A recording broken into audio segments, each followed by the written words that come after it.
اعوذ باللہ من الشیطان الرجیم بسم اللہ الرحمن الرحیم۔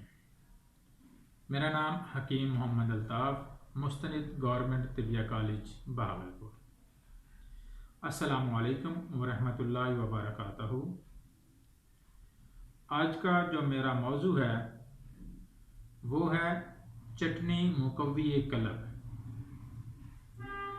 اس کو آپ گھر میں بنا کے رکھیں، جب انسان کھانا کھاتا ہے تو تھوڑی سی 1 چمچ آدھا چمچ یہ بھی کھانے کے ساتھ کھا لے۔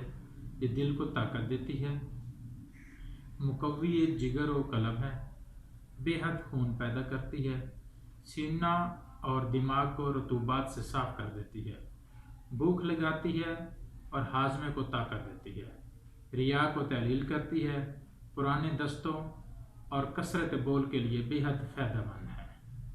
سنگرہنی میں بھی اس کا بہت کمال کا رزلٹ ہے۔ اس کے جو اجزاء ہیں: ٹماٹر 4 کلو، کشمش آدھا کلو، ادرک 1 پاؤ، سرکہ 1 کلو، گڑ 2 کلو، نمک اور مرچ حسب ضرورت، جتنی انسان کھاتا ہے اسی حساب سے۔ ٹماٹر کاٹ کر کسی ہنڈیا میں ڈال کر پکائیں۔ جب ٹماٹر خوب گل جائیں تو انہیں چھان کر رکھ لیں۔ پھر سرکہ اور گڑ کو آگ پر پکا کر یکجان کریں۔ اس میں ٹماٹر کا جوس ملا دیں۔ آخر میں ادرک کو کتر کر ڈال لیں اور ساتھ ہی نمک مرچ بھی شامل کر دیں۔ یہ مرکب آگ پر پکائیں کہ جب چٹنی کا قوام بن جائے تو اسے اتار کے رکھ دیں۔ کھانے کے وقت آپ اسے استعمال کریں۔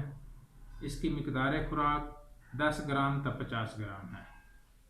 یہ بے حد ہی مقوی خون ہے، بے حد ہی خون بہت وافر مقدار میں پیدا کرتی ہے اور خون کی کمی کو بھی پورا کرتی ہے، دل کو طاقت دیتی ہے، جگر کو بھی طاقت دیتی ہے۔ اللہ